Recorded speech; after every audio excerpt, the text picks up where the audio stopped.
mënoo nekk di xëccoog ñoom ci yenn donc quelquefois ñu def loo xam ne mën nga leen ci indexé lu nekk nga wax ko mais bu ñu demoon ba mu yegg justice mën naa bañ a retenir seen responsabilité. Tout à fait. mais loolu nag ñoom yeggaguñ fa xam nga ñoom li waroon leen te ñi leen jege pour man am naa ci ay nit mais dañ war a waxtaan ak ñoom ñu comprendre un état ne fonctionne pas ni ma bëgg mu fonctionner. Un état justice ay réalité am la am Isaac Foster magistrat jàkkaarloo na ak président Senghor fii ne ko monsieur le président même nos erreurs s'imposent à vous. oui. xam nga ko il reconnaît que ñoom ay nit lañ. oui. lépp lu ñuy def am na une petite marge d'erreur bu ci mën a nekk mais dane Senghor même erreur yooyu bu ñu ko defoo yow day imposer wu ci yow. président Senghor nangu ko en tant que chef de l'État. C'est comme le Conseil constitutionnel actuellement.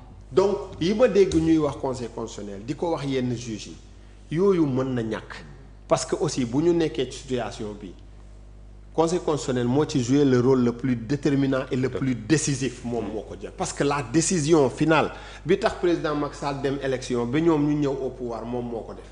mais mënul bon baax démb tey mu bon. et pourtant tey nañu ko dissoudre def une cour constitutionnelle parce que quelqu'un comme Waly Diouf Bodian dafa jàppee conseil constitutionnel tey bombe boo xam ne dañu ko minuté teg ko ci siège projet bi démb également dégg nañu ko ci loi bu bees bi tëgg OFNAC dañu wax ne dañuy def appel à candidature pour les membres de l'OFNAC moom jàpp na ne bu ñu ko defee noonu kulunaa yi comme il le disait entre guillemets ñooy nar a feesaat ci OFNAC boobu est-ce que yow comprendre nga seen attitude il n'est pas le seul à réfléchir comme ça peut-être daf ci gën a fës mais seen attitude boobu yow nan nga koy expliquer.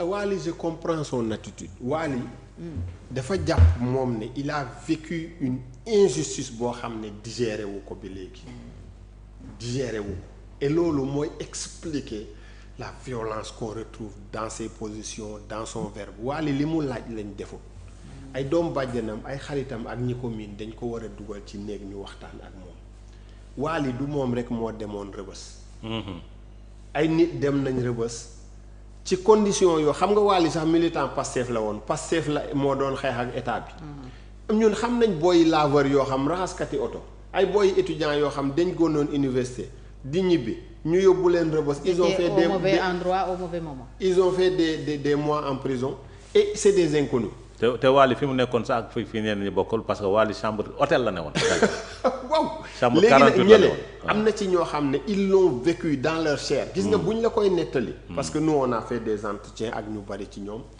dañuy wax ba yàgg nga jékki-jékki mu def une pause nga xam ne kii moom ci boppam ba soxla na ñu yóbbu ko ci psychologue psychiatre ñu xool ko ba xam parce que digéré wu ko Waly kon na sant yàlla ba mu génnee nekk def nañ ko directeur général waaw est-ce que bu Pastef ñëwuloon au pouvoir dina xalaat nekk directeur général te ñoom damay wax toujours waa Pastef ne leen xeex ngeen daj lu nekk mais au moins yàlla fayee na leen ngeen ñëw ci pouvoir seen parti bi 10 ans la am ngeen ñëw au pouvoir fekk ñu bari ñu nañ laaj niti gauche yi fi jiitu waaw ñooñu ñii dañoo xeex ñàkk ci famille ñàkk ci kër ñàkk ci seen liggéey tu perds tout jegewuñ sax pouvoir pour ñenn ñi am na ñoo xam ne seen vie fa la doxee yàqu les gens parlent habituellement de la oui Mamadou Dia Senghor et on cite Mamadou Dia et ses 5 compagnons là mu nekkandoo woon à prison Kédougou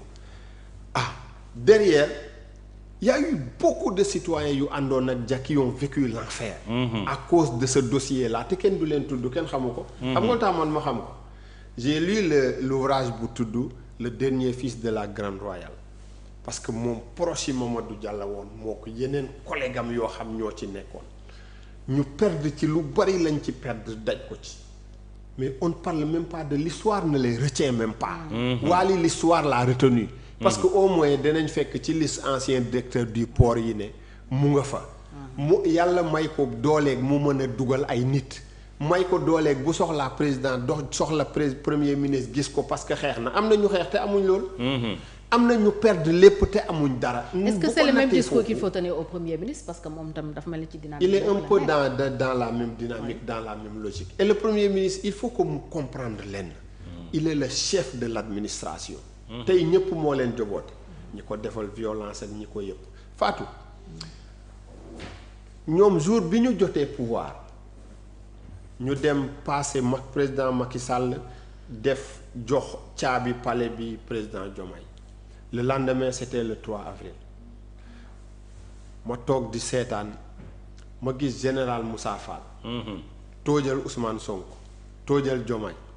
ci ma nekki ma toogaloon am nañu état. on a un état.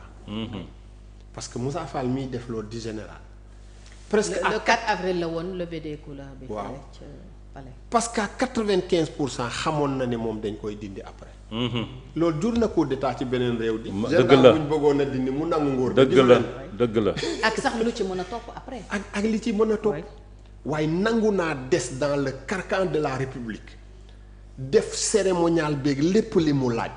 loolu réew mu dëgër rek mu taxaw moo ko mën. réew mu mel noonu nag mënoo koo jël nga jàpp ne juge bi liggéey 30 ans 40 ans ba jege retraite yow parce que premier ministre nga sol nga mbubbu premier ministre xamuñ sax kañ nga koy simmi bu yoree sa dossier dafa war a non du sóor ne premier ministre nga.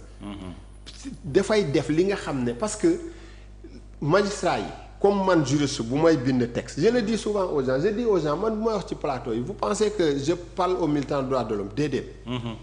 je parle aux juristes qui m'écoutent ak yenn collègues yi may taseel ci université yeeg feneen ñu di ma déglu. ma ne ñooñu lay waxal parce que xam naa ne bu ma waxee lu dëng lu dul ñooñu. léeg-léeg du ma génn ci plateau yi ma commencé jot message yi. dañ may invité ci rajo léeg-léeg ma jël benn position.